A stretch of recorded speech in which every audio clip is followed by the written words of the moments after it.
Alright, what's going on, guys? I just want to do a little trade recap of basically what took place today, and what we talked about in yesterday's video.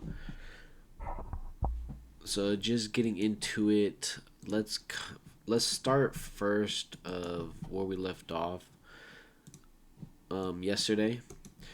Right, let's go to the 15. So, we have market open here for this week, Asia session in this cluster here. What we talked about yesterday was pretty much sells. We were anticipating possible buys after London sells and New York buys. We did see overall sells either way, so our first part of the analysis was correct, and that's all kind of what we needed. Um, we did want price to reach a certain area, which it did, and this is what we marked up yesterday, this daily fair value gap, which price clearly traded into.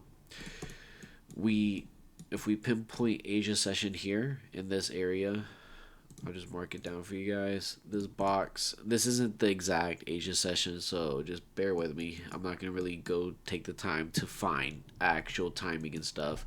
We know where it is. It's in this area. All right, cool.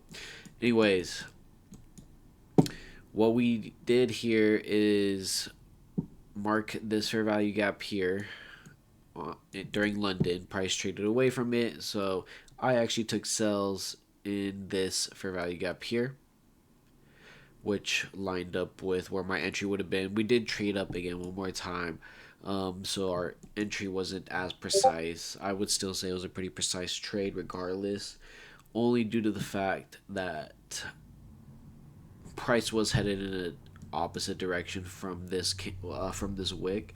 So that's all kind of what we're banking off of. I don't really care about this wick and drawdown, whatever. I mean, we had a minimum risk for a pretty much 11.5% win, depending on your contract sizes and stuff like that. Price obviously traded even lower. So I wasn't going to hold all the way down to there. I had my target daily fair value gap that we talked about in yesterday's video. Price hit that area. We called this out a day before it happened, right? This is us just showing you that there's power in what we teach, and we're not wizards, like I said yesterday. We're not, we don't predict this stuff. We just can understand or get a grasp or a grip of what the market's gonna do. Let's not forget that after price had dropped, during this whole drop, we had some news events that weren't scheduled, just random news events like Twitter, also known as X, getting hit with a cyber attack that got traced back to Ukraine.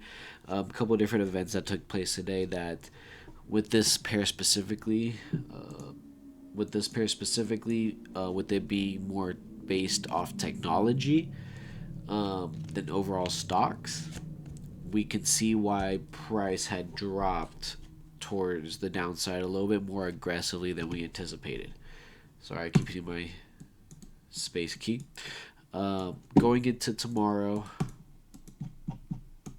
we're just going to remain with this bearish structure. I do want to see price start to maybe show some sort of bullish